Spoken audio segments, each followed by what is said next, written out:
New this morning, for many people, the warmer weather means spring cleaning, but you can also declutter your finances.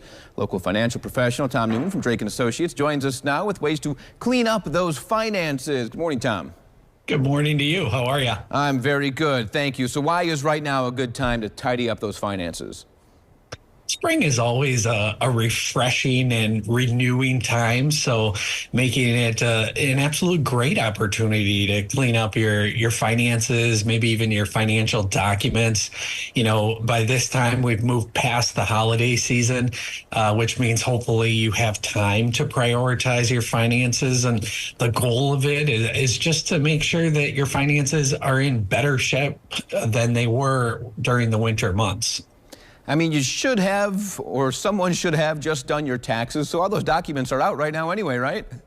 Yeah, absolutely. And when it comes to documents, one of the biggest things is decluttering your tax documents. In reality, you really only need to keep 7 years to be safe from the IRS. When it comes to, say, stuff like pay stubs, maybe only keeping about one a year. Bank statements, I say keep up to 3 years worth of statements, and then credit card statements at least 3 years as well. But getting rid of all of those tax documents that you've had for 20, 30 years just isn't necessary. Get rid of them and declutter your life a little bit. Okay, another follow-up then. Do you need hard copies, or can we get all these online? A lot of places are offering them online. So, if you're the type that is okay with computers and electronic versions, those are certainly acceptable. Okay, what else do we need to do? I think the biggest thing is dust off your goals. Make sure that you're taking a look at what your long-term goals are, and then breaking that up into pieces, trying to figure out how am I actually going to reach those long-term goals.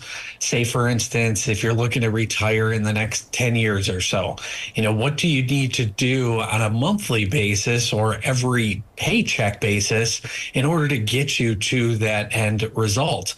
I usually recommend 10-15% of your paycheck should be going to retirement savings.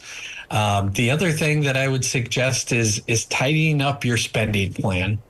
And what I mean by that is the budgeting. This often is one of the most tedious and tough things for people to do, is just sit down, create a budget, refine a budget, cut things out. But it really, really is important to do so this time of year. You find out you're spending money on things that you didn't know you were, or didn't know you were spending that much on. Correct. I mean, and if you find yourself in a position where you're looking at all of your expenses and maybe you have too much of that, there are some places like your credit card company, you may look to call them and say, hey, is there an opportunity for me to lower my interest rate or forgive my late payment? Often you can call your cell phone provider, your TV provider, and negotiate some of those terms. So those are always things that are well within people's resources in order to make sure that they're keeping their expenses in line. Tom, do you have a place to go to start? Definitely our website. We have a lot of great information, including a budgeting tool. So drakeandassociates.net is always a great resource. Perfect. Tom, thank you very much. Yeah, my pleasure.